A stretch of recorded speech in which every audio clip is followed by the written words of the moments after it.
300 ফিটের দিকে রওনা হবেন।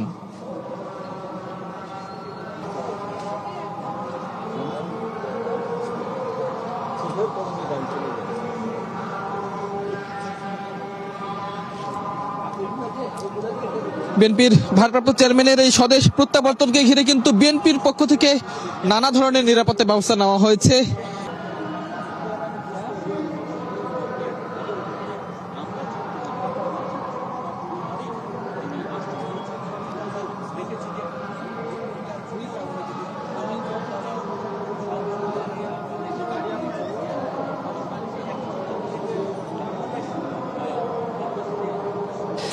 আমরা দেখতে পাচ্ছি ঠিক এই মুহূর্তে শাহজালাল আন্তর্জাতিক বিমানবন্দর থেকে নির্ধারিত যে ইমিগ্রেশনের বর্ডার সেই অংশটুকু পার হয়ে তারেক রহমান বিএনপির ভারপ্রাপ্ত চেয়ারম্যান সপরিবারে তার সফর সঙ্গীদের নিয়ে ধীরে ধীরে তিনি শাহজালাল বিমানবন্দরের গেট দিয়ে আসলে বের হবেন।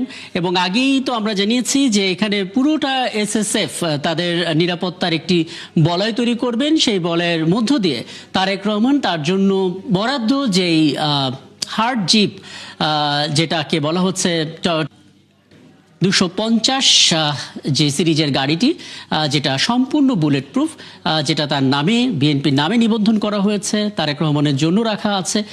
খুব সম্ভবত সেই গাড়িতে করে তিনি আসলে সরাসরি চলে যাবেন কুড়িল বিশ্ব রোড দিয়ে 48/36 ফিটের সেই কাঙ্ক্ষিত মঞ্চ, যেখানে দাঁড়িয়ে তিনি আসলে নেতাকর্মী সাধারণ মানুষ সবার উদ্দেশ্যে কৃতজ্ঞতা জানাবেন। তা নিয়ে দেখতে পাচ্ছেন বিএনপির সিনিয়র নেতাকর্মীরা একেবারে যখন আপনি এই সংবাদ সংযোগ শুরু করছিলেন তখন থেকে সিনিয়র নেতাকর্মীরা